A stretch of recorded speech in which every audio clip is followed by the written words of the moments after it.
What's your name? Christel. Where are we right now? In my office. Where's your role in the Cell Ag group? I'm the Associate Director for the Cellular Agriculture Center at Tufts University. What are you doing? I was reading emails. Is this your dog? This is my dog. She's so cute. What's her name? Her name is Murphy. How long have you had her? For 2 months. Does she like coming into work with you? Yes, she does. She loves it. What does your day-to-day look like? It changes every day. What is your favorite thing about your job? The science. How long have you been working at Tufts? Since January 2022. Oh, so cool. What made you choose Tufts? It's the epicenter of cellular agriculture on the East Coast in America. Do you like the Boston area? Yes, I do. What did you do before you came here? I was a PhD student at the University of Oslo, Faculty of Medicine. What's the biggest difference between the U.S. and Norway? Other than the population, I mean, we're 5.5 million in America, in Norway. We don't wear our shoes inside in Norway. What was your dissertation exactly focused on? It was focused on cultured meat. Specifically, I was using byproducts from the food industry to solve challenges in serum-free media and scaffolding. And why is this important? It's important because serum is very expensive, so we need to reduce the costs. Have you always been interested in science? Yes. Do you like doing research? Yes. Who was someone that inspired you to get into science and research? I don't know. My curiosity, I think. More specifically, who is your inspiration in the field of cell ag? David Kaplan and Mark Post. What is something you're really excited about at work right now? I'm really excited about our tuna cells because they're growing. Yeah. And it's also important to be transparent. So what is something that isn't so exciting at work? Writing grants. What's your biggest motivation? The science. I'm very curious. What have been some of the highlights of your career thus far? Finishing my PhD in 4 years and starting at Tufts University. What is the best advice you've ever received in your career? Don't believe everything you read. Well, that's super insightful. I'm very curious though. Can we see your lab? Yes, sure. Okay.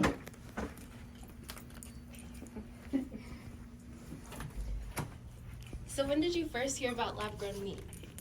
In 2017. Very interesting. What first made you want to get into this field? It was the prospect of culturing muscle cells in 3D.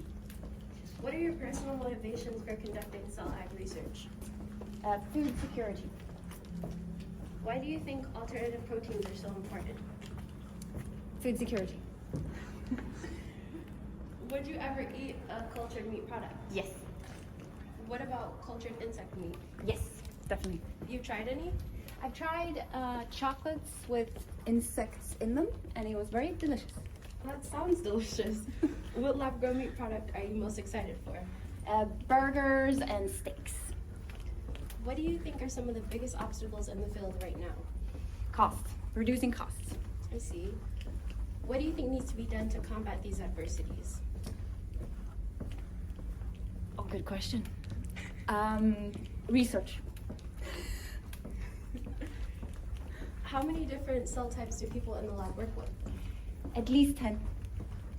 Can you explain the different temperatures involved with these processes? So different cell types require different temperatures because obviously a fish lives where it's very cold and mammals usually have a temperature of 37 degrees. So what research are you working on right now? Right now I'm doing cell line development of fish and crustaceans. What are some of the difficulties within your research? There's a lot of difficulties. At the top of my head, all cells are different, so you can't take one approach to them all. Yeah, can you give us a tour? Yeah, sure. So this is the cell culture lab. It's pretty standard. We have our shaking incubator, we have our incubators for mammalian cells that usually have CO2 and a higher temperature. We have our sterile hoods. On the other side, we have our personal incubators. They have very many different temperatures, as you can see, and they don't have CO2, so usually we have our fish and crustacean cells in here. We also have insect cells over here. Yep. Wow, this is so cool. I heard you have a crustacean tank as well. Can we see that? Yes, you can.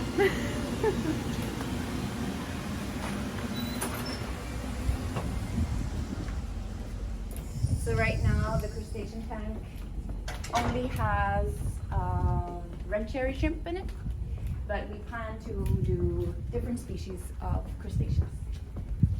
Do you see yourself applying your PhD work in your current work here? Yes, most definitely. I heard there was a salmon isolation last week. How did that go? It went okay. Could you give us a brief overview of how isolation goes?